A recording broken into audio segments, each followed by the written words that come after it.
ഉത്തർപ്രദേശിലെ കോൺഗ്രസ് നേതാക്കൾ അയോധ്യയിൽ ദർശനം നടത്തി. UPCC അധ്യക്ഷൻ അജയ് റായ് ഉൾപ്പെടെയുള്ള സംഘമാണ് സരയൂ നദിയിൽ മുങ്ങിക്കുളിച്ച ശേഷം രാംലല്ലയിൽ ദർശനം നടത്തിയത്.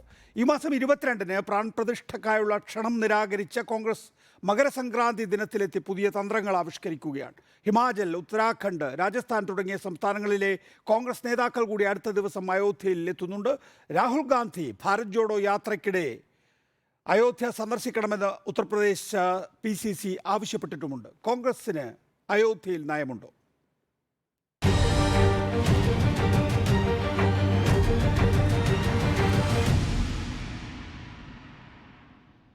അഡ്വക്കേറ്റ് സെബാസ്റ്റ്യൻ പോൾ, ഇടത് സഹയാത്രികൻ ശങ്കുട്ടിദാസ്, BJP MN കാരശ്ശേരി നിരീക്ഷകൻ എന്നിവരാണ് നമ്മോടൊപ്പം ഉള്ളത്. ആദ്യം ശ്രീ ശങ്കുട്ടിദാസ്, നോക്കൂ, കോൺഗ്രസ് ഒരു വ്യക്തത വരുത്തിയിട്ടുണ്ട് ഇന്നത്തോടുകൂടി എന്നാണ് ഞാൻ മനസ്സിലാക്കുന്നത്. 22-ാം തീയതി പ്രാണപ്രതിഷ്ഠാ ചടങ്ങിൽ പങ്കെടുക്കില്ല. അത് RSS, VHP, BJP സംവിധാനങ്ങളുടെ ഒരു രാഷ്ട്രീയ പ്രചരണ വേദിയാണ്. എന്നാൽ രാമക്ഷേത്രവുമായി ബന്ധപ്പെട്ട് കോൺഗ്രസിന് വിയോജിപ്പൊന്നുമില്ല. രാമക്ഷേത്രത്തിൽ ദർശനം നടത്തുന്നതുകൊണ്ട് ഒരു തടസ്സവും ആർക്കും സൃഷ്ടിക്കുന്നുമില്ല. ഇതാണ് കോൺഗ്രസിൻ്റെ നയം.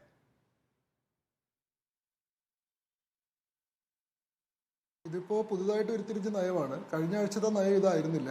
രാമക്ഷേത്രത്തിന്റെ പ്രതിഷ്ഠാ ചടങ്ങിൽ പങ്കെടുക്കേണ്ടതില്ല, അത് ഒരു രാഷ്ട്രീയ പരിപാടിയാണ്. മാത്രമല്ല, നിർമ്മാണം പൂർത്തിയാവാത്ത ക്ഷേത്രത്തിന്റെ പ്രതിഷ്ഠ നടത്തേണ്ട ആവശ്യമില്ല. 4 ശങ്കരാചാര്യൻ മഠങ്ങളും സ്വീകരിക്കുന്ന നിലപാടാണ് ഞങ്ങളുടെ നിലപാട്. സമാനമായിട്ടുള്ള ചില വാദങ്ങളാണ് പറഞ്ഞിരുന്നത്. കോൺഗ്രസിൽ ഇതിനെതിരെ ശക്തമായിട്ടുള്ള വികാരം ഉണ്ടായിരുന്നു. ദേശീയ നേതൃത്വത്തിന്റെ നിലപാടിന് വിരുദ്ധമായിട്ടുള്ള ഒരു നിലപാട് അല്ല, താങ്കൾ പറഞ്ഞ് ചൂണ്ടിക്കാണിച്ച കാര്യങ്ങൾ ശ്രീ ശങ്കുട്ടിദാസ്, 22-ാം തീയതി പ്രാണപ്രതിഷ്ഠാ ചടങ്ങിൽ പങ്കെടുക്കേണ്ടതില്ല, അതൊരു രാഷ്ട്രീയ പരിപാടിയാണെന്ന കാര്യത്തിൽ ഉറച്ചു നിൽക്കുന്നു. പിന്നെ ക്ഷേത്രം പൂർത്തിയായിട്ടില്ല എന്നത് കോൺഗ്രസ് മനസ്സിലാക്കുന്നു. പൂർത്തിയാവാത്ത ക്ഷേത്രത്തിൽ എന്തിനാണ് ദർശനം നടത്തി? അല്ല, ഇന്നിപ്പോ ഹനുമാൻഗഡിലെ ക്ഷേത്രത്തിൽ രാമവിഗ്രഹമുണ്ട്, അതിനകത്ത് പ്രാർത്ഥിക്കുന്നു.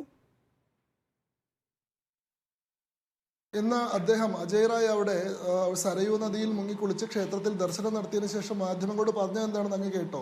അദ്ദേഹം പറഞ്ഞത് രാമൻ എല്ലാവരുടേതുമാണ്, രാമൻ ഏതെങ്കിലും രാഷ്ട്രീയ പാർട്ടിയുടെയോ ഏതെങ്കിലും സംഘടനയുടെയോ മാത്രമല്ല, ഞങ്ങൾ രാമഭക്തരായിട്ടുള്ള ആളുകളാണ്, രാമഭക്തരുടെ വികാരത്തെ ഞങ്ങൾ മാനിക്കുന്നുണ്ട്, അതുകൊണ്ട് ക്ഷേത്രത്തിന്റെ ഈ വിഷയത്തിൽ ഞങ്ങൾക്ക് ഏതെങ്കിലും തരത്തിലുള്ള എതിരഭിപ്രായമോ വിയോജിപ്പോ ഇല്ലെന്നുള്ളതാണ്.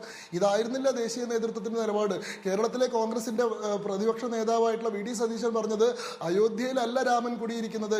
VD സതീശനും മറ്റുള്ളവരും ഒക്കെ ചിലപ്പോൾ കോൺഗ്രസ് ഒന്ന് കേൾക്കൂ ശ്രീ ശങ്കുട്ടിദാസ്, നമുക്കൊരു ചർച്ച പോലെ കൊണ്ടുപോകാം. താങ്കൾക്ക് പറയാൻ പൂർണ്ണമായും ഞാൻ സമയം തരാം. നമുക്ക് VD സതീശനോ അല്ലെങ്കിൽ കോൺഗ്രസിൻ്റെ ഏതെങ്കിലും നേതാക്കളോ പറയുന്നത് പോലെയല്ല.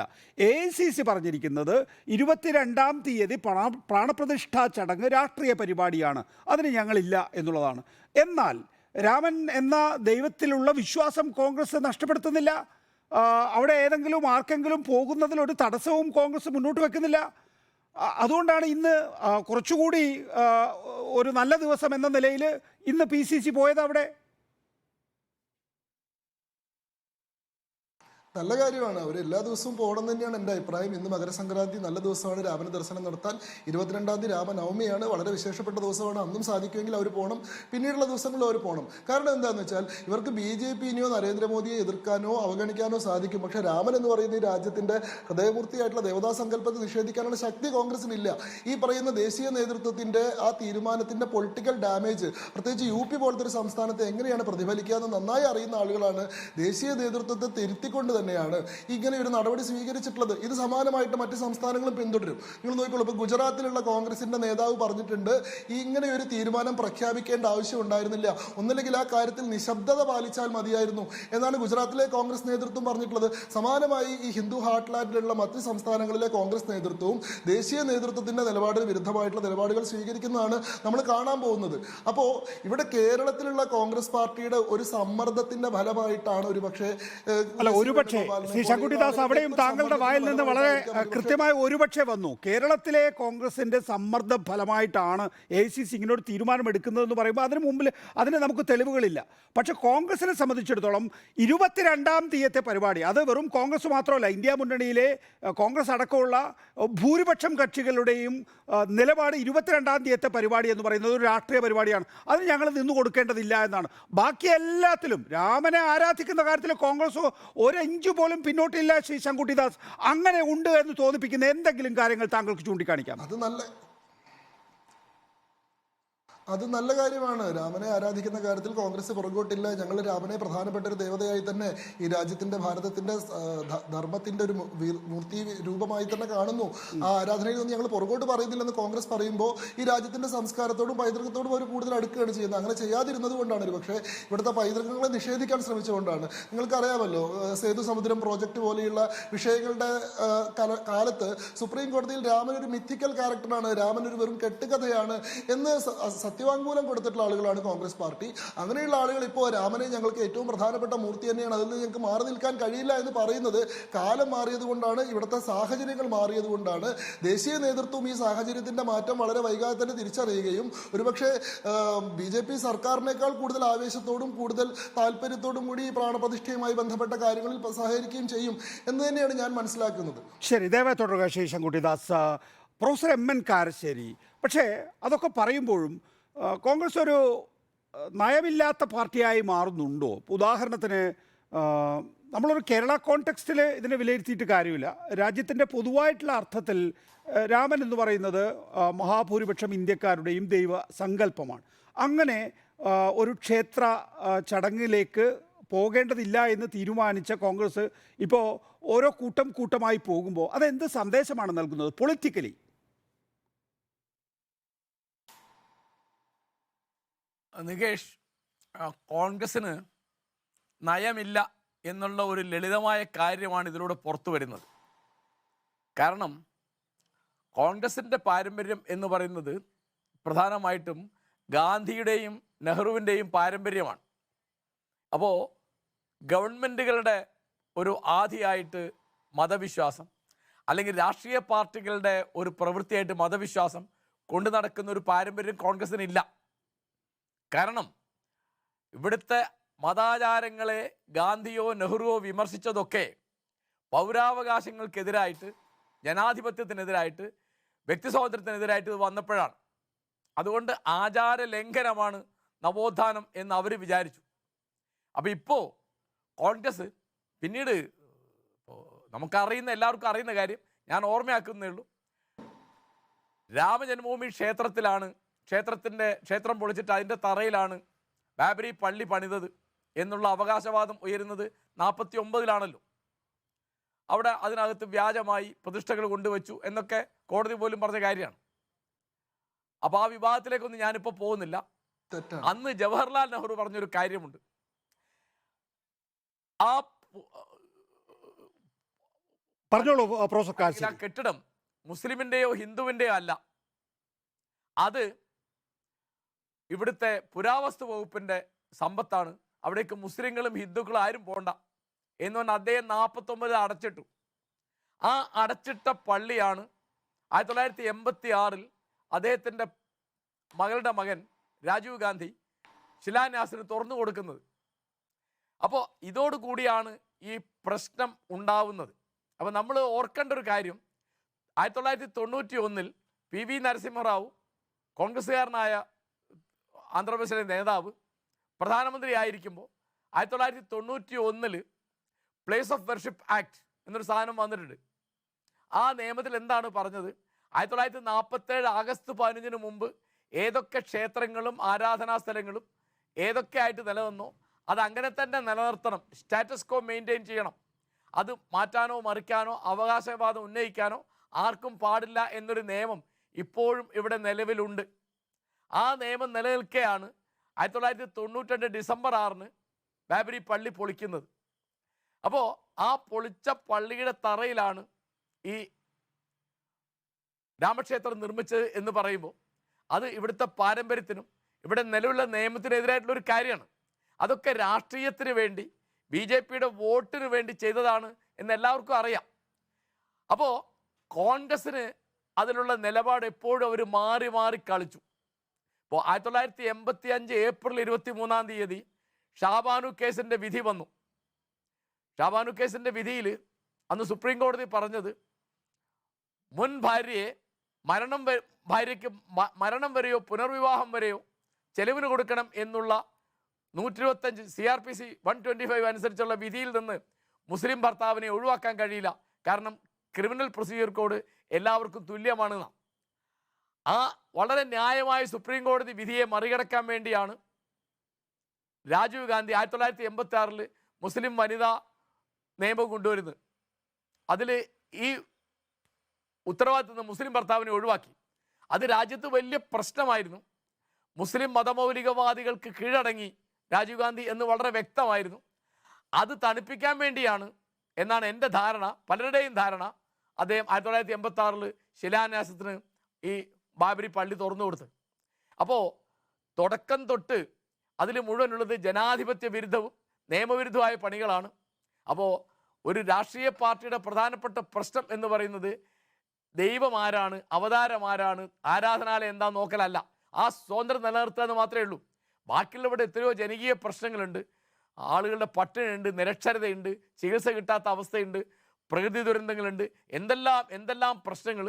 മഹാഭൂരിപക്ഷം ആളുകൾ ദാരിദ്ര്യരേഖയ്ക്ക് താഴെ കഴിയുന്ന ഒരു രാജ്യത്ത് നമ്മൾ ചർച്ച ചെയ്യുന്ന എന്താണ്?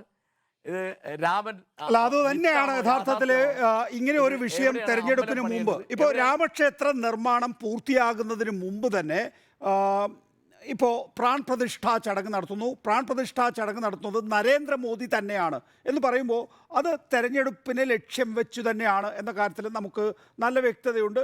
അതുകൊണ്ടാണല്ലോ 22-ാം തീയതിയത്തെ പരിപാടിയിൽ പങ്കെടുക്കേണ്ടതില്ല എന്ന് കോൺഗ്രസ് അടക്കമുള്ള മതേതര കക്ഷികൾ തീരുമാനിക്കുകയും ചെയ്തിട്ടുള്ളത്. നോക്കൂ പ്രൊഫസർ എം എൻ കാരശ്ശേരി, അങ്ങനെ ഈ വിഷയം രാഷ്ട്രീയമായി BJP ഉപയോഗിക്കുമ്പോൾ അതിന് കോൺഗ്രസ് അടക്കമുള്ള മതേതര കക്ഷികൾക്കൊരു ബദൽ ഉണ്ടാക്കേണ്ടതുണ്ട്. ഇതിനകം ഒരു ബദൽ ഉണ്ടായിട്ടില്ല എന്ന് നമ്മൾ കണ്ടിട്ടുള്ളതാണ്. അപ്പോൾ ഇത് BJP എങ്ങനെയാണോ മുതലെടുക്കാൻ പോകുന്നത്, ആ മുതലെടുപ്പ് പരമാവധി അല്ലെങ്കിൽ ഡാമേജ് പരമാവധി കുറയ്ക്കുക എന്നുള്ളതാണ്.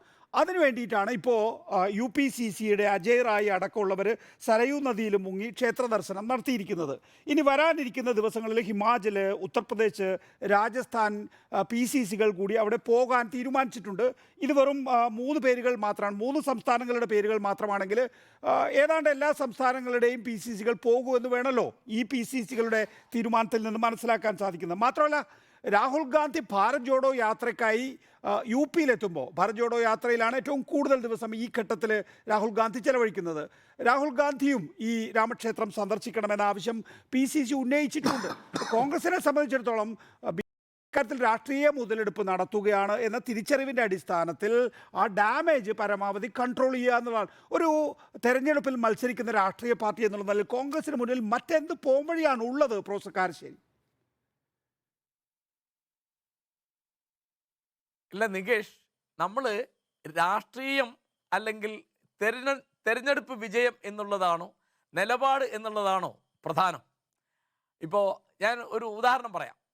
47 സ്വാതന്ത്ര്യം കിട്ടിയ ഉടനെ ഗുജറാത്തിൽ അനവധി വട്ടം പല മതക്കാരായ അക്രമികളാൽ, രാജാക്കന്മാരാൽ, സൈനികരാൽ ആക്രമിക്കപ്പെട്ട സോമനാഥ ക്ഷേത്രം പുതുക്കി പണിയണം എന്ന് പറഞ്ഞു.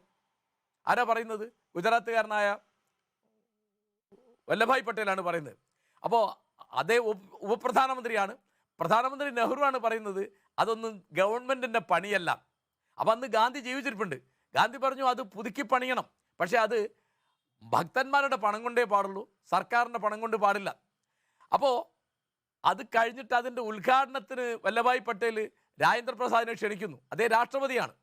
അപ്പോൾ നെഹ്റു പറയാണ് ഇന്ത്യയുടെ രാഷ്ട്രപതി ഒരു മതചടങ്ങിൽ പങ്കെടുക്കാൻ പാടില്ല, രാജേന്ദ്ര പ്രസാദ് എന്ന് പറഞ്ഞ വ്യക്തിക്ക് പോവാം, ഇന്ത്യയുടെ രാഷ്ട്രപതിക്ക് പോകാൻ പാടില്ല. ഇതായിരുന്നു നമ്മുടെ. പക്ഷേ രാജേന്ദ്ര പ്രസാദ് പോയി കേട്ടോ.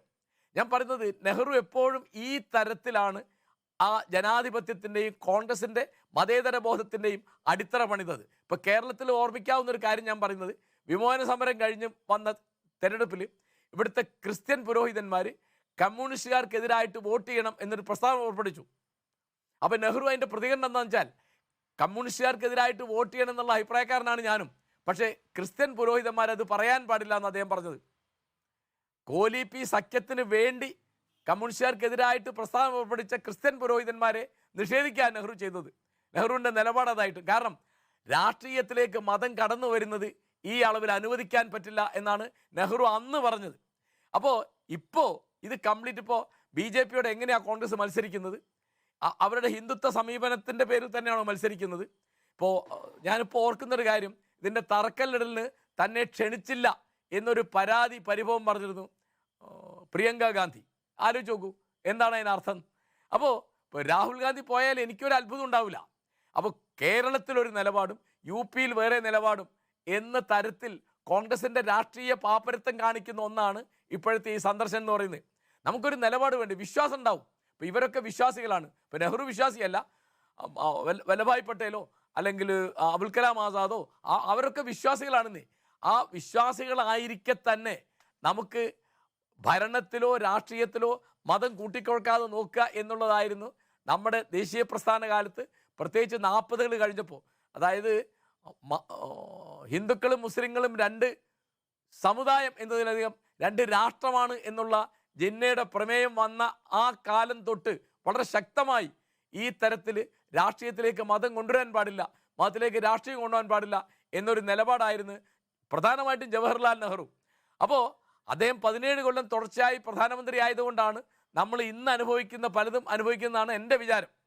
അപ്പോൾ തീർച്ചയായിട്ടും ഈ രാഷ്ട്രീയ പാർട്ടികളുടെ പണികൾ അമ്പലം ഉണ്ടാക്കലോ അവിടെ പ്രതിഷ്ഠ നടത്തലോ അവിടെ പൂജയ്ക്ക് പോകലോ അതിനെപ്പറ്റി സംസാരിക്കലോ ഒന്നുമല്ല.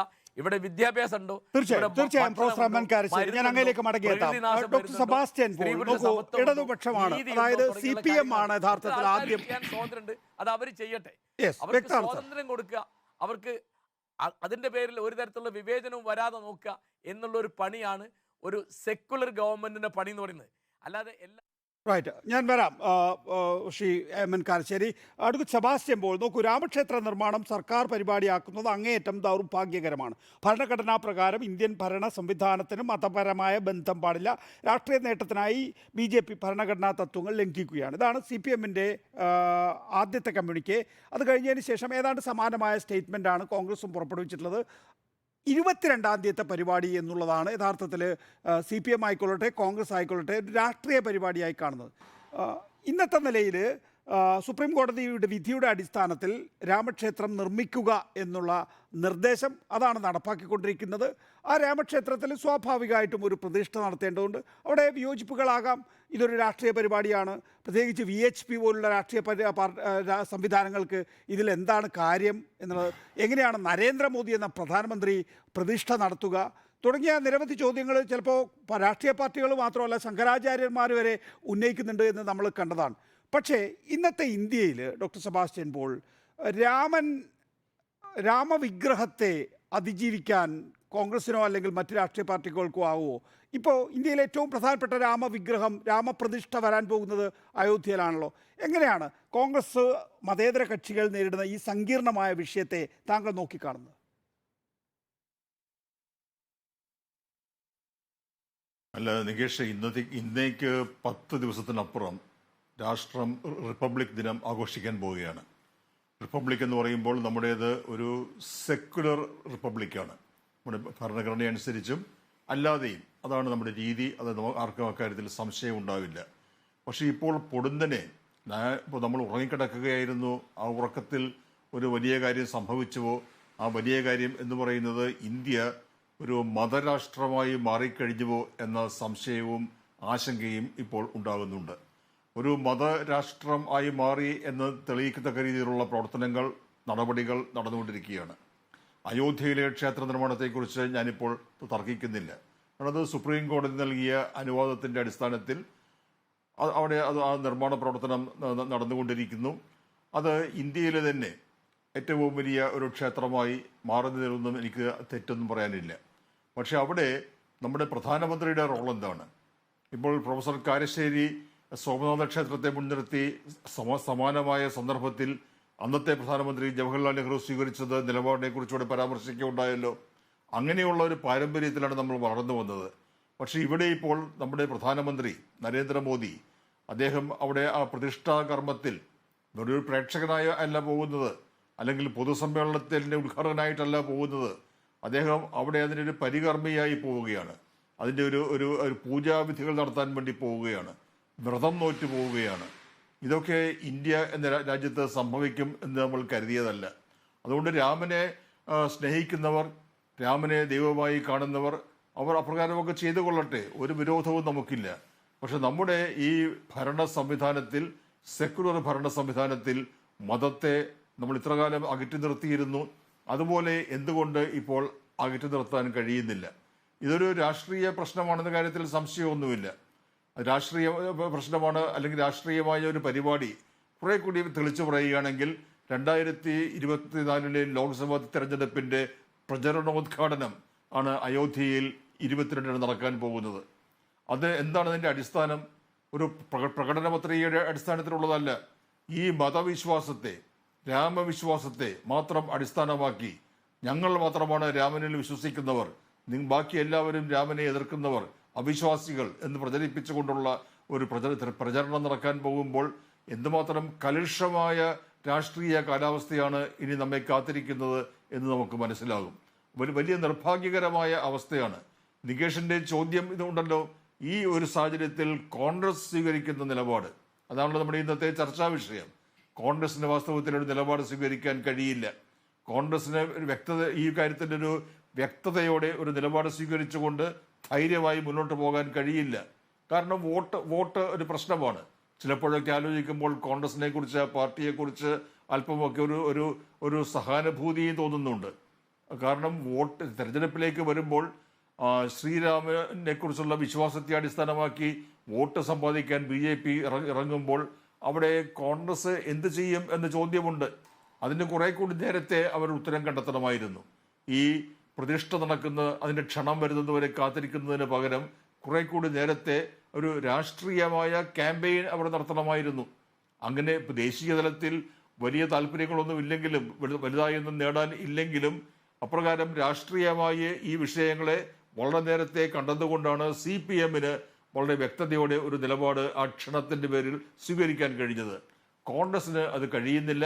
വളരെ വൈകി അവർ ചില തീരുമാനങ്ങൾ എടുത്തു. ആ തീരുമാനങ്ങളിൽ വ്യക്തതയില്ല. ആ രാഷ്ട്രീയമായി ഈ വിഷയത്തെ കാണുമ്പോൾ കോൺഗ്രസ് വളരെ പിന്നോട്ട് പോകുവാനാണ് സാധ്യത.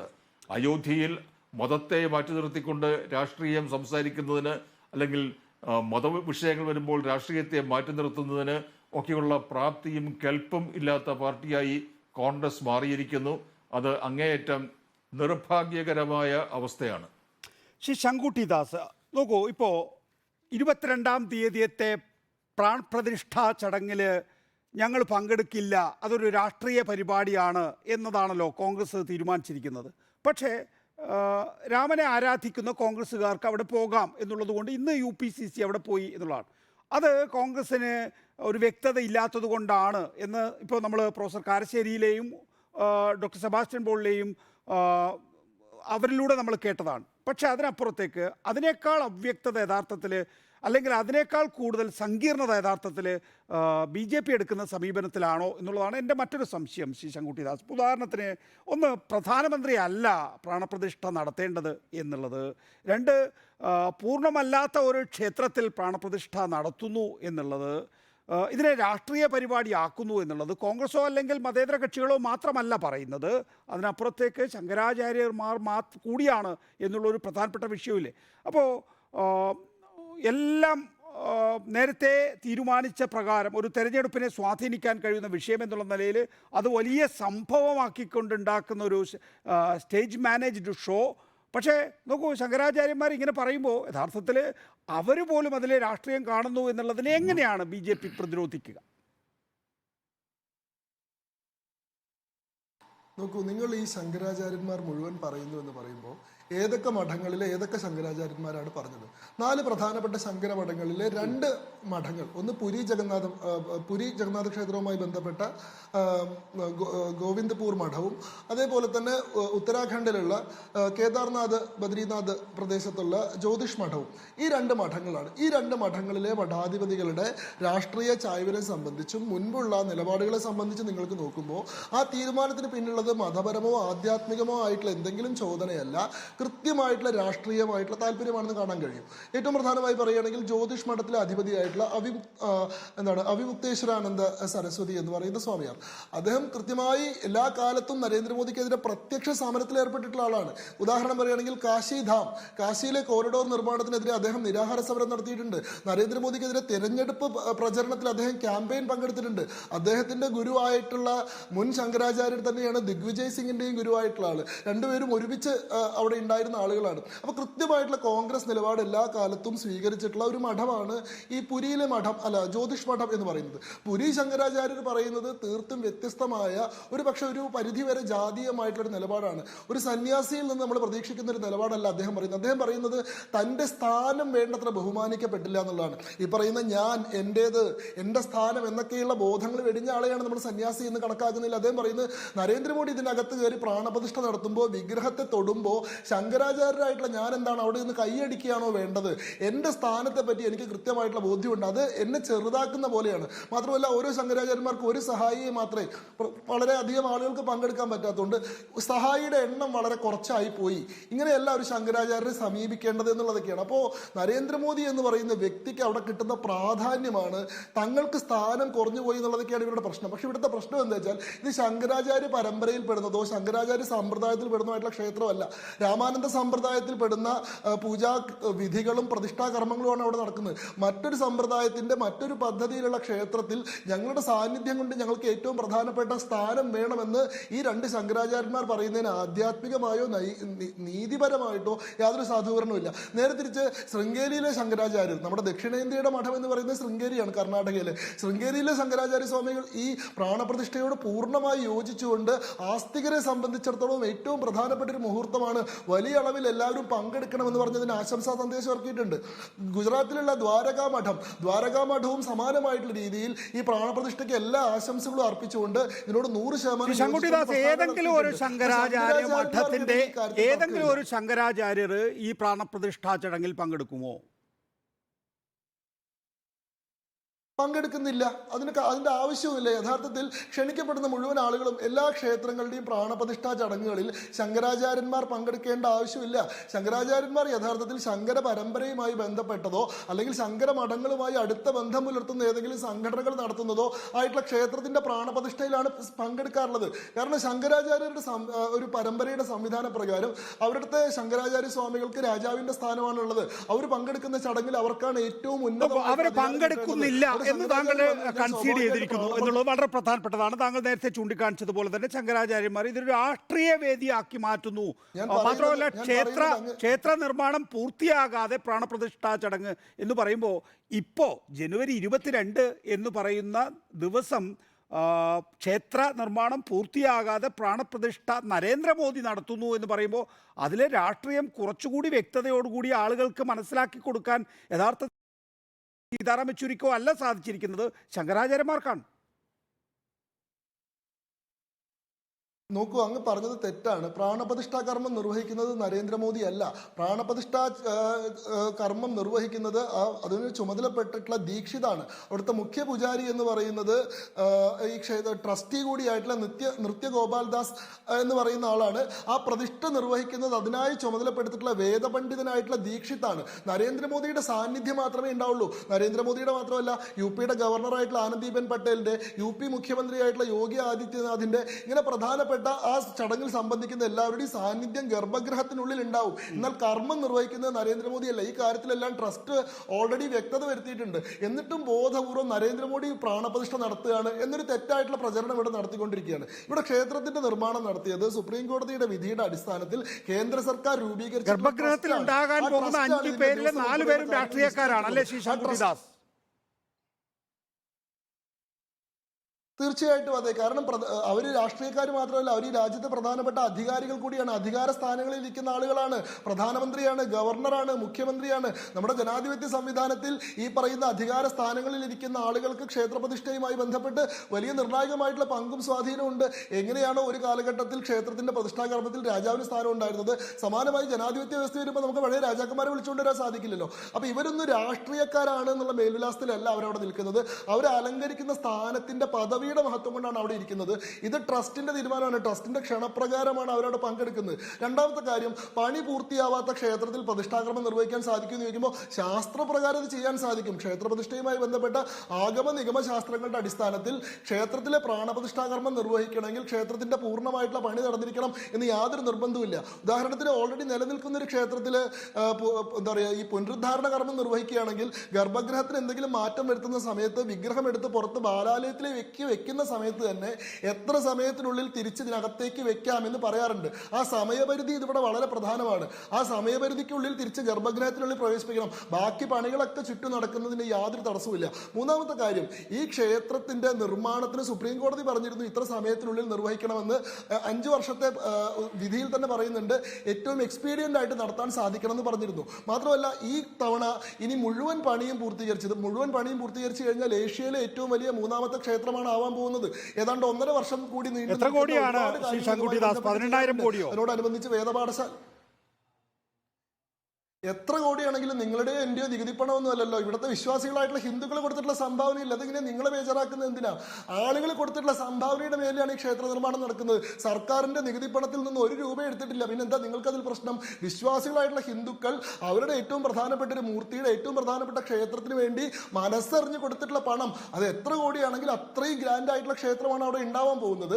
ആ പണി മുഴുവൻ കഴിയുന്നവരെ പ്രാണപ്രതിഷ്ഠാ ചടങ്ങ് നീട്ടിവെക്കണമെന്ന് പറയുന്നതിൽ യാതൊരു അർത്ഥവുമില്ല. ഇത് നൂറ്റാണ്ടുകളായിട്ട് ഹിന്ദു സമൂഹത്തിന്റെ ഒരു വൈകാരിക പ്രശ്നമാണ്, കാത്തിരിപ്പാണ്, പ്രാർത്ഥനയാണ്. എത്രയും പെട്ടെന്ന് അവിടെ രാംലല്ലയുടെ വിഗ്രഹം പ്രതിഷ്ഠിക്കപ്പെടണമെന്നത് അത് ഏറ്റവും അടിയന്തരമായി ഏറ്റവും നല്ല മുഹൂർത്തത്തിൽ നിർവഹിക്കുമ്പോൾ നൂറ്റാണ്ടുകളായി എന്ന് പറയുമ്പോൾ എന്താണ് ആ നൂറ്റാണ്ടുകൾക്കൊരു തെളിവുള്ളത്? ശ്രീ ശങ്കുട്ടിദാസ്, കഥയുണ്ടാകും, പറഞ്ഞോളൂ. അതുകൊണ്ട് അതിനൊരു അവസരം കൂടി ആവട്ടെ. അല്ല, നൂറ്റാണ്ടുകളുടെ കഥയല്ല, നൂറ്റാണ്ടുകളുടെ ചരിത്രം എന്ന് പറയുന്നത് അങ്ങ് സുപ്രീം കോടതിയുടെ വിധി പരിശോധിച്ചിട്ടുണ്ടെങ്കിൽ ആ സുപ്രീം കോടതി വിധിയിൽ വളരെ കൃത്യമായി പറയുന്നുണ്ട്. അതായത് 12ാം നൂറ്റാണ്ടിൽ നിലനിന്നിരുന്ന സ്ട്രക്ചറാണ് തകർക്കപ്പെട്ടതായിട്ട് ഇപ്പൊ ഈ ബാബറി മസ്ജിദ് എന്ന് പറഞ്ഞ എക്സിസ്റ്റിംഗ് ആയിട്ടുള്ള തർക്കമന്ദിരത്തിന്റെ ചോട്ടിൽ ഉണ്ടായിരുന്നത് എന്ന് ASIയുടെ എക്സ്കവേഷൻസിന്റെ അടിസ്ഥാനത്തിൽ പറയുന്നുണ്ട്. 9ാം നൂറ്റാണ്ട് മുതലുള്ള റെഫറൻസുകൾ അയോധ്യയിലെ രാമക്ഷേത്രവുമായി ബന്ധപ്പെട്ടിട്ടുണ്ട്. ഏറ്റവും പ്രധാനപ്പെട്ട റെഫറൻസ് വരുന്നത് നമ്മുടെ ദക്ഷിണേന്ത്യയിൽ നിന്ന് തന്നെയാണ്. സുപ്രീം കോടതി വിധിയിൽ എന്താ പറഞ്ഞിരിക്കുന്നത്? അലഹബാദ് ഹൈക്കോടതിയുടെ വിധി അവിടെ നിൽക്കട്ടെ, അതിന്റെ മുകളിൽ ഒരു സുപ്രീം കോടതി വിധി ഉണ്ടല്ലോ. സുപ്രീം കോടതി വിധി എന്താണ് ASIയുടെ എക്സ്കവേഷൻ സംബന്ധിച്ച് പറയുന്നത്? സുപ്രീം കോടതിയുടെ വിധി ഏറ്റവും പ്രധാനപ്പെട്ട ഭാഗം ഞാൻ അങ്ങേക്ക് വായിച്ചു തരട്ടെ. അങ്ങനെ ചോദിക്കുമെന്ന് എനിക്ക് അറിയായിരുന്നു. In order to determine the relief to be granted, the Apex Court marshaled together the evidence on the claim of title in suit 4 and suit 5 in paragraph 788. 788 പാരഗ്രാഫിലാണ് ഇത് പറയുന്നത്. Apex Court had stated as follows. 1. The report of ASI indicates the following position. 1. Archaeological finds in the area of excavation reveal significant traces of successive civilizations commencing with the age of North Block polished ware traceable to the 2nd century BC. 2. The excavation of the ASI has revealed the existence of a pre-existing underlying structure dating back to the 12th century. The structure has large dimensions, evidence from the fact that there were 85 pillars based comprised in 17 rows, each of the 5 pillars bases. On the preponderance of probability, the archaeological findings on the nature of the underlying structure indicate it to be a Hindu religious origin dating to 12th century AD. The mosque in dispute was constructed upon the foundation of a pre-existing structure. The construction of mosque has taken place in such a manner as to obviate the independent foundation by utilizing walls of pre-existing structure. 5. The layered excavation at the site of excavation has also revealed the existence of a circular shrine together with a Magara Pranala indicative of a Hindu worship dating back to 8th to 10th century. In 5 പോയിന്റുകൾ പറഞ്ഞിട്ട് supreme കോടതി ഏത് ഭാഗമാണ് വായിച്ചതെന്ന് എനിക്ക് വ്യക്തതയില്ല. പക്ഷേ എക്സ്കവേഷനിലൂടെ അതിനകത്തൊരു കൺസോൾട്ടേറ്റഡ് ആയ ഒരു ഹിന്ദു ക്ഷേത്രത്തിൻ്റെ ഭാഗങ്ങൾ ഈ മുസ്ലിം പള്ളിയുടെ കീഴെ ഉണ്ടായിരുന്നു എന്നത് സംബന്ധിച്ച് സുപ്രീം കോടതി കൃത്യമായി വ്യക്തത വരുത്തിയിട്ടില്ല. സുപ്രീം കോടതിയെ സംബന്ധിച്ചിടത്തോളം വ്യക്തത വരുത്താൻ ആവശ്യമായിട്ടുള്ള തെളിവുകൾ എക്സ്കവേഷനിലൂടെ ലഭിച്ചിട്ടില്ല. പിന്നീട് നോക്കൂ, അതിനകത്ത് അതിനകത്ത് യോജിപ്പുണ്ട് വിയോജിപ്പുണ്ട്. വിയോജിപ്പിൻ്റെ അകത്ത് പറയുന്നത് പഴയ മുസ്ലിം പള്ളിയുടെ ചെറുകിട മുസ്ലിം പള്ളിയുടെ ഭാഗങ്ങളോ അല്ലെങ്കിൽ ഏതെങ്കിലും തരത്തിൽ ബുദ്ധക്ഷേത്രങ്ങളുടെ സ്തൂപങ്ങളോ ആകാനുള്ള സാധ്യതയാണ് വിയോജിപ്പിന്റെ കാര്യത്തിൽ ചൂണ്ടിക്കാണിക്കുന്നത്. ഒറ്റ കാര്യം കൂടി ഞാൻ പറയാം. അതിന്റെ കൺക്ലൂഷൻ ആയിട്ട് കോടതി പറയുന്നു, the conclusion in the ASI report about the remains of the underlying structure of A Hindu religious origin symbolic of temple architecture of the 12th century AD. ഞാൻ ഈ വായിച്ചിട്ടുള്ള ഭാഗങ്ങളിൽ ASI report the analysis of title എന്ന് പറയുന്ന ഭാഗമാണ്. ആർക്കാണ് ഈ title? ASI report conclude ചെയ്തിട്ടുണ്ടാകാം ഒരു പക്ഷേ സുപ്രീം കോടതി അതൊരു കണ്ടെത്തലായി എടുത്തു ചേർത്തിട്ടില്ല വിധിയിൽ. സുപ്രീം കോടതി പറയുന്നു on the basis of the report we arrive at an inference on the basis of preponderance of probability. ASI റിപ്പോർട്ടിന്റെ അടിസ്ഥാനത്തിൽ നമുക്ക് എത്തിച്ചേരാവുന്ന ഏറ്റവും യുക്തിസഹമായിട്ടുള്ള ധാരണ ഇതാണ്. ഇവിടെ ASI റിപ്പോർട്ട് എന്ന് പറയുന്നത് കേവലം ഒപ്പീനിയൻ മാത്രമാണെന്ന് എതിർഭാഗം വായിച്ചു. സുപ്രീം കോടതി പറഞ്ഞു ASI report is not a mere opinion, it's an expert opinion. അതൊരു വിദഗ്ധാഭിപ്രായമാണ്. അതുകൊണ്ട് ആ കാര്യത്തിന് കൂടുതൽ ഗൗരവം കൊടുക്കേണ്ടതുണ്ട്. ഇതിന് എന്താണ് ഇൻഫറൻസ് നടത്തിയത്? ഈ പറയുന്ന തർക്കമന്ദിരത്തിന് താഴെ 12ാം നൂറ്റാണ്ട് മുതലെങ്കിലും പഴക്കമുള്ള ഒരു വലിയ മാമത്ത് സ്ട്രക്ചർ ഉണ്ടായിരുന്നു. അതിന്റെ രൂപം കൊണ്ട് അതൊരു ഹിന്ദു റിലീജിയസ് ഒറിജിനുള്ള സ്ട്രക്ചറാണ്.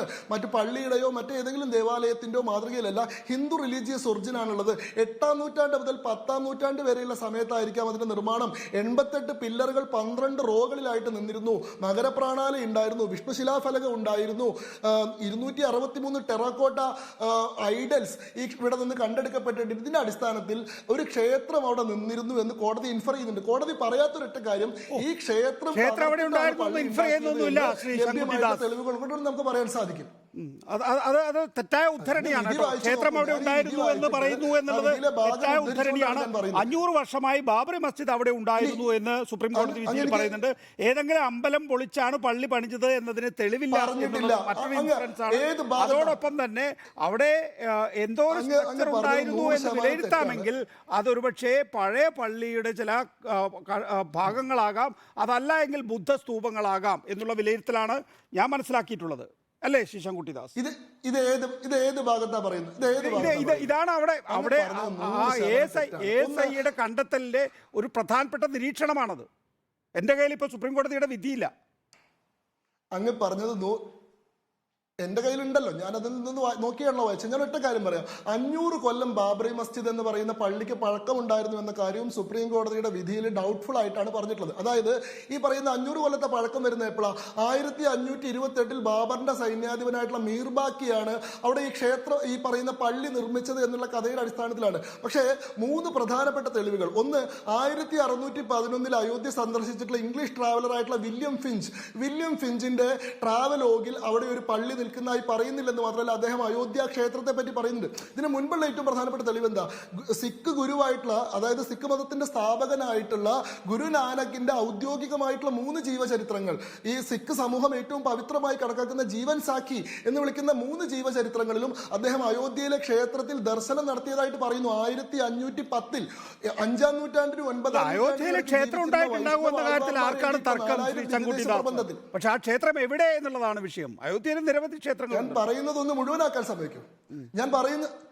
ഞാൻ 2 മിനിറ്റിൽ നിർത്താം, എന്നെ മുഴുവനാക്കാൻ സമ്മതിക്കൂ. വൈഷ്ണവ ആഴ്വാർമാരുടെ ദിവ്യദേശ പ്രബന്ധങ്ങളിൽ 108 ക്ഷേത്രങ്ങളിൽ ഒരു ക്ഷേത്രമായിട്ട് പറയുന്നത് അയോധ്യയാണ്. 11ാം നൂറ്റാണ്ടിൽ എഴുതിയിട്ടുള്ള അയോധ്യ മഹാത്മ്യത്തിൽ അയോധ്യയെ പറ്റി പറയുന്നു. 16ാം നൂറ്റാണ്ടിൽ 1510 ഗുരു നാനകൻ അയോധ്യ ക്ഷേത്രം സന്ദർശിച്ചായി പറയുന്നു. 1611 അവിടെ വന്നിട്ടുള്ള വില്യം ഫിഞ്ച് ക്ഷേത്രത്തെ പറ്റി പറയുന്നുണ്ട്, പള്ളിയെ പറ്റി പറയുന്നില്ല. 1634 അവിടെ സന്ദർശിക്കുന്ന തോമസ് ഹെർബർട്ട് അദ്ദേഹവും ക്ഷേത്രത്തെ പറ്റി പറയുന്നുണ്ട്, പള്ളിയെ പറ്റി പറയുന്നില്ല. ബാബറിന്റെ കോർട്ട് റെക്കോർഡ്സ്, ബാബറി നാമ എന്ന് വിളിക്കുന്ന ബാബറിന്റെ കോർട്ട് റെക്കോർഡ്സിൽ എവിടെയും അവിടെ ഒരു പള്ളി നിർമ്മിച്ചതായിട്ട് പറയുന്നില്ല. അതിനുശേഷം വരുന്ന അക്ബറിന്റെ കോർട്ട് റെക്കോർഡ്സിൽ, ഐനി അക്ബറി എന്ന് പറയുന്ന കോർട്ട് റെക്കോർഡ്സിൽ അയോധ്യയിലുള്ള രാമനവമി ഫെസ്റ്റിവലിനെ പറ്റി പറയുന്നുണ്ട്, പള്ളിയെ പറ്റി പറയുന്നില്ല. 1717 ജയ്സിംഗിന്റെ ജയ്സിംഗ് പുരായുടെ ഡോക്യുമെന്റ്സിൽ മാത്രമാണ് ആദ്യമായിട്ട് പള്ളി വരുന്നത്. അതായത് 1650കൾക്ക് ശേഷമാണ് ഇങ്ങനെ ഒരു പള്ളി അവിടെ നിർമ്മിക്കപ്പെട്ടത് എന്നതിലേക്കാണ് ഈ പറയുന്ന തെളിവുകളെല്ലാം വരുന്നത്. സുപ്രീം കോടതി ഒരു തെളിവായിട്ടൊന്നും എടുത്തിട്ടില്ല, പരിശോധിച്ചിട്ട് മാത്രമേ ഉള്ളൂ എന്നുള്ളത് നമുക്കറിയാവുന്നതാണ്. യൂറോപ്യൻ യാത്രികരുടെ അല്ല, പൂർത്തിയാക്കൂ, പെട്ടെന്ന് പൂർത്തിയാക്കൂ. ഓരോ ഞാനൊന്ന് ഇടപെടുമ്പോ പിന്നെ ജോസഫ് ടിഫാൻഡ്ലർ 1758 ഈ പറയുന്ന സ്ഥലം സന്ദർശിക്കുന്നുണ്ട്. അദ്ദേഹം പറയുന്നത് ഈ പറയുന്ന ക്ഷേത്രം തകർത്തിട്ട് അവിടെ പള്ളി ഉണ്ടാക്കിയതുമായി ബന്ധപ്പെട്ട കാര്യങ്ങൾ അദ്ദേഹം പറയുന്നുണ്ട്. 3, ഈ മറ്റൊരു ഈ നിലയിലെ പ്രചരണ സാമഗ്രികളൊക്കെ നിങ്ങൾ സംഘടിപ്പിച്ചു വെച്ചിട്ടുണ്ടെന്ന് എനിക്കറിയാം ശ്രീ ശങ്കുട്ടിദാസ്, അതിലൊന്നും തെറ്റില്ല. പക്ഷെ സുപ്രീം കോടതി വിധി അന്തിമമായി പറയുന്നത് എവിടെയാണ് പള്ളി ഉണ്ടായിരുന്നത്, എപ്പോഴാണ് ക്ഷേത്രം ഉണ്ടായിരുന്നത് എന്നത് സംബന്ധിച്ച് കൃത്യമായ 1528 ഉണ്ടാക്കി എന്ന് പറയുന്ന പള്ളി ഒരു കെട്ടുകഥയാണ്. 1650കൾക്ക് ശേഷമാണ് രാമക്ഷേത്ര നിർമ്മാണത്തിന്റെ ഒരു ഭാഗികമായ ഘട്ടത്തിലാണ് നിൽക്കുന്നത്. ഭാഗികമായിട്ടുള്ള രാമക്ഷേത്രത്തിലാണ് ഇപ്പോൾ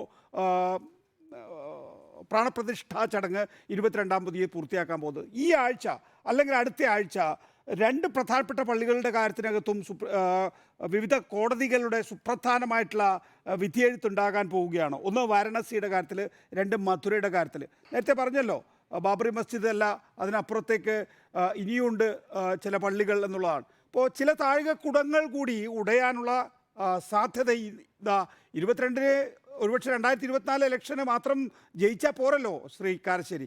അപ്പോൾ എങ്ങനെ മതേതര ലോകം, നമ്മളിപ്പോൾ ചർച്ച ചെയ്യുന്നത് കോൺഗ്രസ് ഒരു തീരുമാനമെടുക്കുന്നു, എന്നിട്ട് കോൺഗ്രസിലെ സംഘങ്ങൾ വിവിധ സംഘങ്ങളായി ഓരോ PCCകളും അങ്ങോട്ടേക്ക് പോകുന്നു. അപ്പോൾ അതിനൊരു ആ രാമക്ഷേത്രത്തിനൊരു ഒരു എൻഡോഴ്സ്മെൻ്റ് ആയി കഴിഞ്ഞിരിക്കുന്നു എന്നുള്ളതാണ്. ഇതോടുകൂടി ഈ കെടുതി അവസാനിച്ചു എന്നാണ് കരുതുന്നതെങ്കിൽ അതല്ല, അതിനപ്പുറത്തേക്ക് മധുരയും വാരണസിയും ഒക്കെ വരാൻ പോവുകയാണ്. പ്രത്യേകിച്ച് കോടതികളിലൂടെയാണ് ഇതൊക്കെ നടപ്പിലാക്കിയെടുക്കുന്നത്.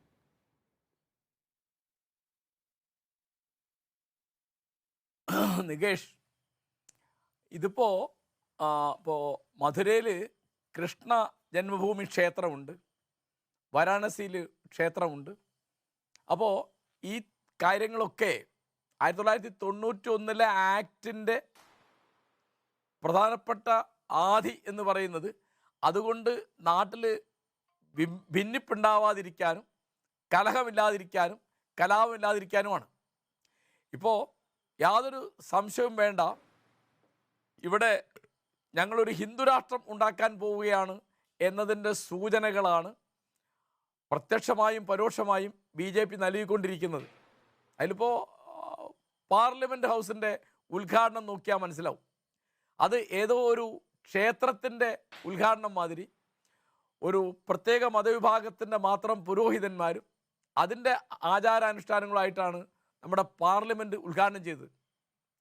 ഏത് പാർലമെൻറ്റ്? നമ്മുടെ ഭരണഘടനയുടെ ആദ്യത്തെ വാക്യം ദൈവനാമത്തിൽ എന്ന് വേണം എന്ന് പറഞ്ഞപ്പോൾ അംബേദ്കർ അതിനെ എതിർത്തു. എന്നിട്ട് വോട്ടിനിട്ടിട്ടാണ് ദൈവനാമം എന്ന വാക്യം വേണ്ട എന്ന് അന്ന് ഭരണഘടനാ അസംബ്ലി തീരുമാനിച്ചത്. അത്രയധികം മതേതരമായ ഒരു ചൈതന്യമുള്ള ഭരണഘടനയും അതിൻ്റെ പാർലമെൻറ്റുമാണ് നമ്മൾ കൊണ്ടു നടക്കുന്നത്. അപ്പോൾ ഇവിടെ ഏത് മതത്തിൽ വിശ്വസിക്കാനും ഒരു മതത്തിലും വിശ്വസിക്കാതിരിക്കാനും, ഏത് മതം അനുഷ്ഠിക്കാനും ഒരു മതം അനുഷ്ഠിക്കാതിരിക്കാനും, ഏത് മതത്തെയും എങ്ങനെയും ആർക്കും വിമർശിക്കാനും ആർക്കും മറുപടി പറയാനും ഒക്കെയുള്ള സൗകര്യമുള്ള ഒരു രാഷ്ട്രം, അതായത് ലോകത്തിലെ ഏറ്റവും പ്രധാനപ്പെട്ട ജനാധിപത്യ രാഷ്ട്രമായിട്ട് നമ്മൾ നിൽക്കുന്നത്. അപ്പോൾ ഈ പേര്, ഈ പാരമ്പര്യം 3/4 നൂറ്റാണ്ട് കഴിഞ്ഞ് നമ്മൾ കളഞ്ഞു കുളിക്കാൻ പോവുകയാണോ എന്ന ഒരു ആധി ഉണ്ടാക്കുന്നതാണ് ഇപ്പോഴത്തെ എല്ലാ പ്രവർത്തനങ്ങളും. ഇപ്പോൾ ക്ഷേത്ര രാഷ്ട്രീയം ഒന്ന് ബാബരി പള്ളി പൊളിച്ചു കഴിഞ്ഞപ്പോൾ പിന്നെ പശുരാഷ്ട്രീയം BJP കയ്യിലെടുത്തു. ആലോചിച്ച് നോക്കൂ. അപ്പോൾ ഇവിടുത്തെ ഏറ്റവും പ്രധാനപ്പെട്ട പ്രശ്നം ഇവിടുത്തെ പശുക്കൾക്ക് സംരക്ഷണം കിട്ടുന്നില്ലതാണോ, അതോ ഇവിടുത്തെ ദളിതർ, ഇവിടുത്തെ ആദിവാസികൾ, ഇവിടുത്തെ സ്ത്രീകൾ, ഇവിടുത്തെ ന്യൂനപക്ഷങ്ങൾ, ഇവിടുത്തെ തൊഴിലാളികൾ, ഇവരൊക്കെ അനുഭവിക്കുന്ന ദുരിതം? ഇപ്പോൾ ഒരൊറ്റ ഉദാഹരണം അടിച്ചു നോക്കൂ. ആ കർഷക ബില്ല് എന്തൊരു കഷ്ടമാണ്. ഡൽഹിയിൽ, പഞ്ചാബിലെയും ഡൽഹിയിലൊക്കെ അധികം സിഖുകാരായ ആൾക്കാരുടെ സമരം കൊണ്ടാണ് അത് വിജയിച്ചത്. അപ്പോൾ ഈ തരത്തിൽ നമ്മുടെ ജനകീയ പ്രശ്നങ്ങൾ, ദരിദ്രന്മാരുടെയും തൊഴിലാളികളുടെയും കർഷകന്മാരുടെയും പ്രശ്നങ്ങൾ, അതുപോലെ ഇവിടുത്തെ നീതിയില്ലായ്മ. ഇപ്പോൾ ആലോചിച്ച് നോക്കൂ, ബ്രിജ്ഭൂഷൺ എന്ന് പറയുന്ന BJPയുടെ MP-ക്കെതിരായിട്ട് ഗുസ്തി താരങ്ങൾ ഉന്നയിച്ച ആക്ഷേപം ആലോചിച്ചു, വല്ല പരിഹാരം ഉണ്ടായോ? അവരൊക്കെ സ്ഥാനം രാജിവെക്കുകയും അവർക്ക് കിട്ടിയ പ്രധാനപ്പെട്ട പുരസ്കാരങ്ങളൊക്കെ നിരത്തിൽ വലിച്ചെറിയുകയും ചെയ്ത് എന്തൊരു അവമാനമാണെന്ന് ആലോചിച്ച് നോക്കൂ. അപ്പോൾ സ്ത്രീകളോട് നമ്മൾ എങ്ങനെയാണ് പെരുമാറുന്നത്? അപ്പോൾ ദളിതരോട് എങ്ങനെയാണ് പെരുമാറുന്നത്? ന്യൂനപക്ഷങ്ങളോട് എങ്ങനെയാണ് പെരുമാറുന്നത്? ഇതൊക്കെയാണല്ലോ ജനാധിപത്യത്തിൻ്റെ കണക്ക് എന്ന് പറയുന്നത്. അപ്പോൾ ഇതൊന്നും ഒരു വിഷയമല്ല. ഇവിടെ കലഹമുണ്ടായാലും കലാപമുണ്ടായാലും മറ്റാളുകൾക്ക് ആധി ഉണ്ടായാലും ഒന്നും ഒരു പ്രശ്നവുമില്ല. ഇതിനോട് പ്രൊഫസർ എം എൻ കരശ്ശേരി, താങ്കൾ പറയുന്നത് രാമക്ഷേത്രം കഴിഞ്ഞാൽ അടുത്തത് വാരണസി മധുര ആണെങ്കിൽ തന്നെയും അജണ്ടകൾ ഉണ്ടാക്കി മുന്നോട്ട് പോവുകയാണ്. അത് അവരുടേതായിട്ടുള്ള വോട്ട് ബാങ്കുകൾ സൃഷ്ടിക്കുക. ബ്രിജ്ഭൂഷൺ ആണെങ്കിൽ ബ്രിജ്ഭൂഷണാണ് വോട്ട് ബാങ്ക് ഉള്ളത്, കായിക താരങ്ങൾക്കല്ല. ഈ വോട്ട് ബാങ്ക് രാഷ്ട്രീയമാണ് BJP മുന്നോട്ട് കൊണ്ടുപോകുന്നത്. അതെ, അല്ല, എന്താ വെച്ചാൽ നമ്മൾ നീതി എന്നൊരു സാധനം, അതിനു വേണ്ട തുല്യതയാണ്. അപ്പോൾ ജനാധിപത്യത്തിൻ്റെ അടിസ്ഥാന ആശയം എന്ന് പറയുന്നത് നീതിയാണ്. അത് എല്ലാവർക്കും പൗരാവകാശം, സ്വാതന്ത്ര്യം. ഇങ്ങനെ ഇതിപ്പോൾ നമുക്ക് തൊട്ടപ്പുറത്ത് പാകിസ്ഥാൻ നോക്കിയാൽ അറിയാം. അവിടെ ഇസ്ലാമിക് റിപ്പബ്ലിക് എന്ന് പറഞ്ഞാൽ അവിടെ അമുസ്ലിങ്ങൾക്ക് പൗരാവകാശങ്ങളില്ല. അതൊരു ജനാധിപത്യ രാജ്യമല്ല. അപ്പം നമ്മൾ വേറെ ഒരു ഹിന്ദു പാകിസ്ഥാൻ ആയിക്കൊണ്ടിരിക്കുകയാണോ എന്ന സംശയമാണ് യഥാർത്ഥത്തിൽ ഈ 2024 ലോക്സഭാ തെരഞ്ഞെടുപ്പിന് മുമ്പ് രാജ്യം അഭിമുഖീകരിക്കുന്നത്. വളരെ പ്രധാനപ്പെട്ട ഒരു പൊളിറ്റിക്കൽ പോയിന്റ് തന്നെയാണത്. ഇപ്പോൾ വാരണസിയുടെയും മഥുരയുടെയും കാര്യത്തിൽ അടുത്ത ആഴ്ച വരാൻ പോകുന്ന നിർണായകമായ കോടതി ഇടപെടലുകൾ കൂടി നാം കാണാനിരിക്കുകയാണ് അടുത്ത ലോക്സഭാ തെരഞ്ഞെടുപ്പിന് മുമ്പ് എന്ന് പറയുമ്പോൾ ഇത് വെറും 22-ാം തീയതിയത്തെ പ്രാണപ്രതിഷ്ഠാ ചടങ്ങ് മാത്രമല്ല, 2024 ലോക്സഭാ തെരഞ്ഞെടുപ്പിന് മുമ്പ് കൂടുതൽ പ്രദേശങ്ങളെ കൂടി ഒരു ഹിസ്റ്റീരിക്കലായിട്ടുള്ളൊരു അവസ്ഥയിലേക്ക് എത്തിക്കാൻ കഴിയുന്ന വിധത്തിൽ കാര്യങ്ങൾ പുരോഗമിച്ചു വരികയാണ് എന്നുള്ളതാണ്. നമുക്കിത് ഒരു സാധാരണ ക്ഷേത്രം അല്ലല്ലോ ഇപ്പോൾ ഉയർന്നു വരുന്നത്. ഒരു പള്ളി നിന്ന സ്ഥാനത്താണ് രാമക്ഷേത്ര നിർമ്മാണം ഇപ്പോൾ പുരോഗമിച്ചുകൊണ്ടിരിക്കുന്നത്. വർഗീയ നിലപാടുള്ളവർ വെറുപ്പിൻ്റെ മുദ്രാവാക്യം മുഴക്കി താഴികക്കുടങ്ങൾ തകർത്ത് കളഞ്ഞതാണ് പിന്നീട് വിധിന്യായമായി നമ്മുടെ മുന്നിൽ നിൽക്കുന്നത്, രാമക്ഷേത്രമായി ഇപ്പോൾ നമ്മുടെ മുന്നിലേക്ക് എത്തിയിരിക്കുന്നത്.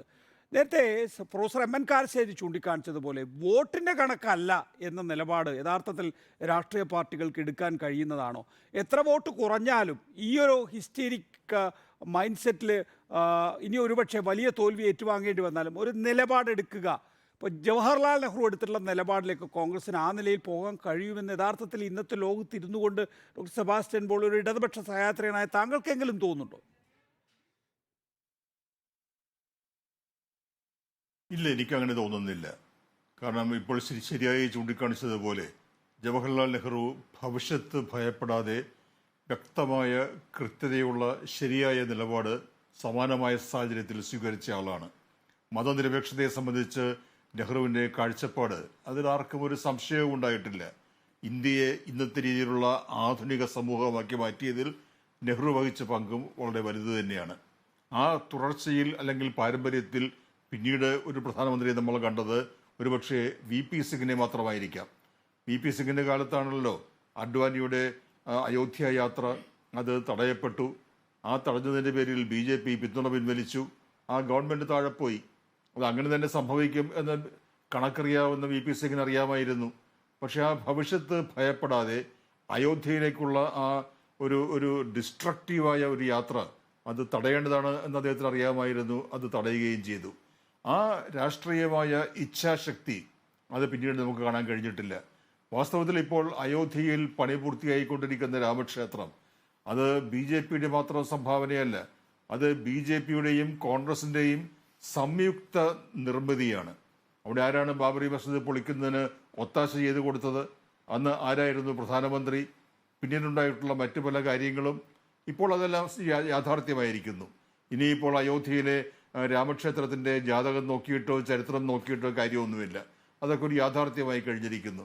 പക്ഷെ അതിനെ മുൻനിർത്തി, ആ ക്ഷേത്രത്തെ മുൻനിർത്തി മറ്റൊരു വലിയ അപകടം സംഭവിച്ചിരിക്കുന്നത് നമ്മുടെ മതനിരപേക്ഷ ഗാത്രത്തിന് സംഭവിച്ചിരിക്കുന്ന വലിയ ആഘാതമാണ്. നമ്മളൊരു മതനിരപേക്ഷ സമൂഹമായിരുന്നെങ്കിൽ ആ മതനിരപേക്ഷ സമൂഹം എന്ന ആ ഖ്യാതി പേര് മാറ്റിക്കൊണ്ട് ഇന്ത്യ മതരാഷ്ട്രമായി പ്രഖ്യാപിക്കപ്പെടുന്ന ദിവസങ്ങളിലൂടെയാണ് നമ്മൾ കടന്നുപോയിക്കൊണ്ടിരിക്കുന്നത്. അത് വലിയ ആപത്തിനും അപകടത്തിനും കാരണമായി തീരും എന്ന കാര്യത്തിൽ സംശയമൊന്നുമില്ല. നമുക്ക് അപ്പുറത്ത് ഇസ്ലാമിക് റിപ്പബ്ലിക് ഓഫ് പാകിസ്ഥാൻ ഉള്ളതുപോലെ ഇപ്പുറത്തൊരു ഹിന്ദു റിപ്പബ്ലിക് ഓഫ് പാകിസ്ഥാൻ, അതിലേക്കുള്ള ഹിന്ദു റിപ്പബ്ലിക് ഓഫ് ഇന്ത്യ, അതിലേക്കുള്ള ഒരു മുന്നേറ്റമാണ് ഇപ്പോൾ നടന്നുകൊണ്ടിരിക്കുന്നത്. അത് അങ്ങേയറ്റം അപകടകരമായ അവസ്ഥയാണെന്ന് നമ്മൾ ആരോട് പറയുക. അതുകൊണ്ട് ഏത് രാഷ്ട്രീയ പാർട്ടിയാണെങ്കിലും ഉത്തരേന്ത്യയിൽ പ്രവർത്തിക്കുന്ന രാഷ്ട്രീയ പാർട്ടികൾ പ്രത്യേകിച്ചും അവരെ സംബന്ധിച്ച് വോട്ട് ഒരു പ്രധാനപ്പെട്ട വിഷയമാണ്. അവരെ സംബന്ധിച്ച് മതവികാരം ഇളക്കിവിടുക, ഉണർത്തിവിടുക എന്നത് പ്രധാനപ്പെട്ട കാര്യം തന്നെയാണ്. അതിൽ ആരാണ് മുന്നിൽ നിൽക്കേണ്ടത്, ആർക്കാണ് മുന്നിലെത്താൻ കഴിയുക എന്ന കാര്യത്തിൽ മാത്രമാണ് അവിടെ മത്സരം നടക്കുന്നത്. അവിടെയാണ് ഇപ്പോൾ ഇടതുപക്ഷവും മറ്റുമൊക്കെ സ്വീകരിച്ചതുപോലെ വലിയ തോതിലുള്ള ഒരു തത്വാധിഷ്ഠിതമായ അല്ലെങ്കിൽ സ്വീകരിക്കേണ്ടതായ ഉചിതമെന്നതായ രീതിയിൽ സ്വീകരിക്കേണ്ടതായ നിലപാടുകളിലേക്ക് എല്ലാ പാർട്ടികൾക്കും എത്തിച്ചേരാൻ കഴിയില്ല. കാരണം അങ്ങനെ വരുമ്പോൾ BJPക്ക് വേണ്ടി ഒരു രംഗം മുഴുവൻ തുറന്നിട്ട് കൊടുത്തുകൊണ്ട് ആനുകൂല്യം മുഴുവൻ അവർ അനുഭവിച്ചു കൊള്ളട്ടെ എന്ന മട്ടിൽ നിസ്സംഗതയോടെ മാറി നിൽക്കാൻ കോൺഗ്രസ് ഉൾപ്പെടെയുള്ള രാഷ്ട്രീയ പാർട്ടികൾക്ക് കഴിയാത്തത് കൊണ്ട് എല്ലാവരും ഒരുമിച്ച് ഒരേ ബാൻഡ് വാഗണിൽ ചേർന്ന് പ്രവർത്തിക്കാൻ പോവുകയാണ്. അവിടെ ശ്രീരാമനാണ് അവരുടെ മുദ്രാവാക്യവും അവരുടെ മുഖചിത്രവും. ആ ശ്രീരാമനെ ചൊല്ലിയുള്ള വികാരങ്ങളെ മുൻനിർത്തി അവിടെ വോട്ട് ശേഖരിക്കാനുള്ള ശ്രമം നടക്കുമ്പോൾ ഇന്ത്യ എന്ന മതനിരപേക്ഷ റിപ്പബ്ലിക്കിന്റെ അന്ത്യനാളുകളിലേക്ക് നമ്മൾ കടന്നിരിക്കുന്നുവെന്ന് വളരെ വേദനയോടെ വിഷമത്തോടെ പറയേണ്ടി വരും. പ്രൊഫസർ എം എൻ കാരശ്ശേരി, ഇപ്പോൾ BJPയെ സംബന്ധിച്ചിടത്തോളം അവരുടെ രാഷ്ട്രീയ അജണ്ടയിൽ നല്ല വ്യക്തതയുണ്ട്. 2014 മുതൽ നമ്മൾ കാണുന്നത് BJP ആണ് രാഷ്ട്രീയ ഇന്ത്യയിൽ അജണ്ടകൾ സൃഷ്ടിക്കുന്നത്. അതിനെ പ്രതിരോധിക്കാൻ കഴിയുന്നുണ്ടോ അല്ലെങ്കിൽ ദുർബലമായി പ്രതിരോധിക്കാൻ കഴിയുന്നുണ്ടോ എന്നുള്ള രണ്ട് ചോദ്യങ്ങളേ ഉള്ളൂ. അതിന് മീതെ ഒരു അജണ്ട സൃഷ്ടിക്കാൻ കഴിയുന്നുണ്ടോ എന്നുള്ളൊരു ചോദ്യമില്ല. ഇവിടെ ശങ്കരാചാര്യരുടെ വ്യക്തത ഇന്ത്യയിലെ പ്രതിപക്ഷ നേതാക്കൾക്കില്ല എന്നുള്ളത് ശ്രദ്ധിക്കുന്നുണ്ടോ? നോക്കൂ, അതെന്തുകൊണ്ട് സംഭവിക്കുന്നു?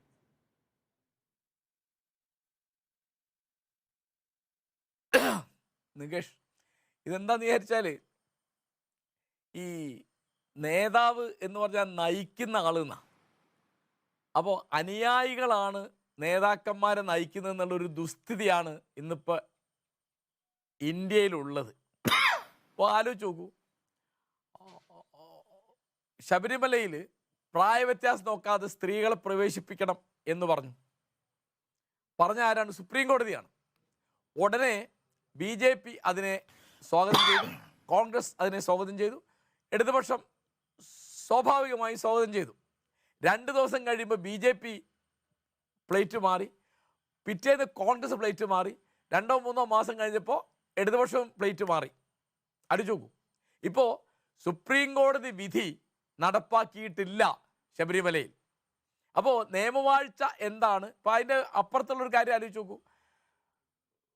മഹാരാഷ്ട്രയിൽ ശനിദേവൻ്റെ അമ്പലത്തിൽ സ്ത്രീകൾക്ക് പ്രവേശനം കൊടുക്കണം എന്ന് ബോംബെ ഹൈക്കോടതി പറഞ്ഞു, അത് കൊടുത്തു.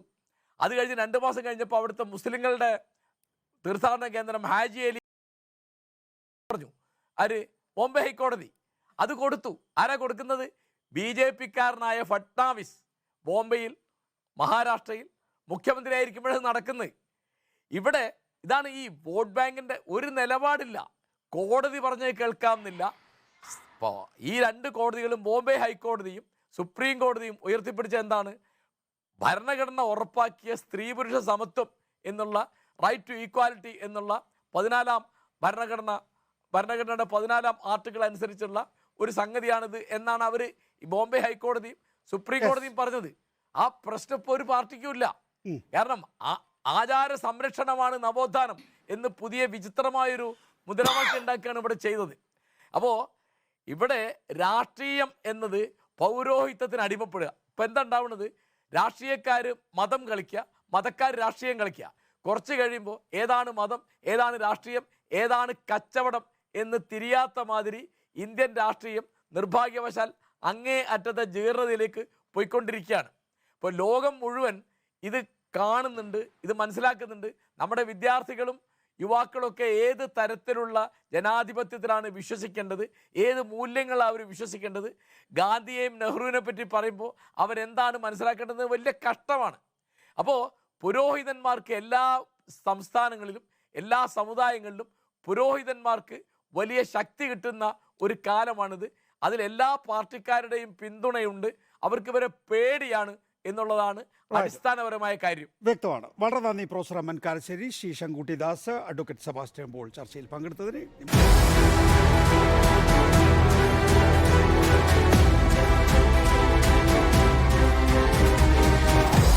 Debate with MV Nikesh Kumar.